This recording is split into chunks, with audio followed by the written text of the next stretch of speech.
किसी की महापुरुष की फोटो पंडित जवाहरलाल नेहरू की नहीं हटाना चाहिए थी, बल्कि दोनों की लगी रहने देते।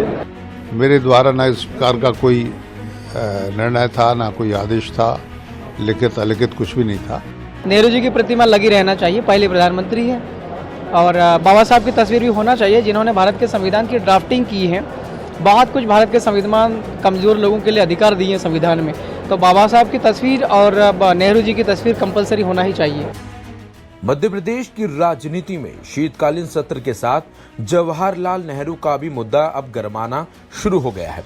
विधानसभा सदन से देश के पहले प्रधानमंत्री जवाहरलाल नेहरू की तस्वीर हटा दी गई है। कांग्रेस बेहद गुस्से में है। उसका कहना है ये लोकतंत्र की हत्या है। वहीं प्रोटेम स्पीकर ने मामले की जांच का आश्वासन दिया है। देश के प्रथम प्रधानमंत्री जवाहरलाल नेहरू की तस्वीर सदन से हटाने पर विवाद गहरा गया है। नेता प्रतिपक्ष उमंग सिंगार ने कहा यह हिटलर शाही और नाजीवाद है।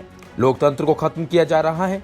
विषय नेहरू या अंबेडकर की तस्वीर का नहीं, बल्कि देश को किस तरफ ले जाया जा रहा है ये बात है। हमें लोकतंत्र को बचाने के लिए आगे आना पड़ेगा। हम लोग इसके खिलाफ आवाज उठाएंगे। दिल्ली से भी आवाज उठ रही है। पूर्व पीएम जवाहरलाल नेहरू की तस्वीर हटाए जाने पर कांग्रेस विधायक राजेंद्र भारती का कहना है नेहरू और अंबेडकर दोनों सर्वोच्च नेता हैं। उनकी तस्वीरें विधानसभा में लगाई जानी चाहिए थी। जवाहरलाल नेहरू की तस्वीर हटाना गलत है। कांग्रेस विधायक की माने तो आने वाले समय में दोनों महापुरुषों की तस्वीर हटा दी जाएगी और उनकी जगह नाथूराम गोडसे की ये लोग तस्वीर लगा देंगे। देखिए, दोनों महापुरुष बड़े सम्मानीय और पूजनीय है। नेहरू जी का भी बड़ा योगदान आज़ादी में और देश के निर्माण में रहा है, और डॉक्टर अंबेडकर जी का भी संविधान बनाने में और देश को बनाने में बड़ा निर्माण उनका योगदान रहा।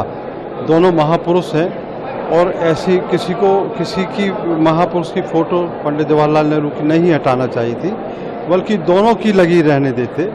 और जिस तरह का सोच भारतीय जनता पार्टी का है, उससे ऐसा लगता है कि आने वाले समय में ये दोनों महापुरुषों की हटा के गोडसे की वो लगा देंगे। गोडसे जी की भी लगा सकते हैं। इस मामले में प्रदेश के उप मुख्यमंत्री राजेंद्र शुक्ला का भी बयान सामने आया है। उन्होंने कहा कि अंबेडकर की तस्वीर लगाने का स्वागत किया जाना चाहिए और कांग्रेस को इसके बारे में इस तरह की बातें नहीं करनी चाहिए।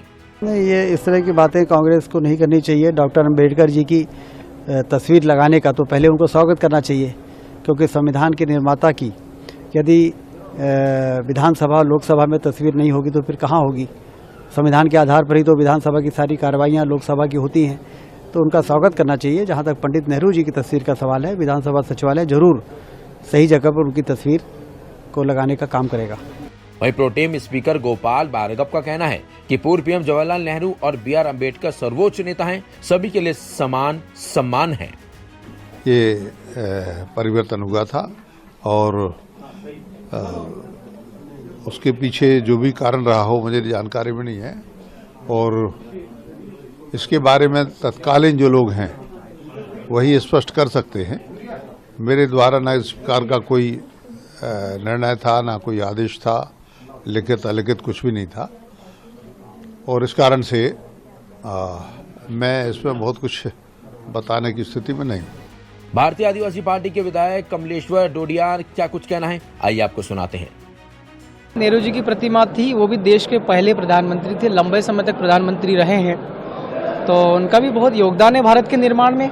नरेंद्र मोदी जी 2 बार हो चुके हैं, पूरे कंप्लीट हो चुका है 2 बार का टर्म है ना, 2014 से लेकर 2024 आने वाला है। लंबे समय तक प्रधानमंत्री कहीं ना कहीं लोगों के दिलों में जगह बनाई है।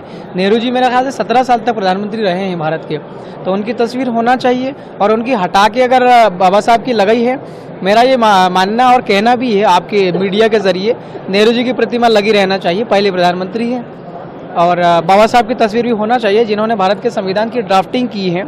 बहुत कुछ भारत के संविधान कमज़ोर लोगों के लिए अधिकार दिए हैं संविधान में, तो बाबा साहब की तस्वीर और नेहरू जी की तस्वीर कंपलसरी होना ही चाहिए।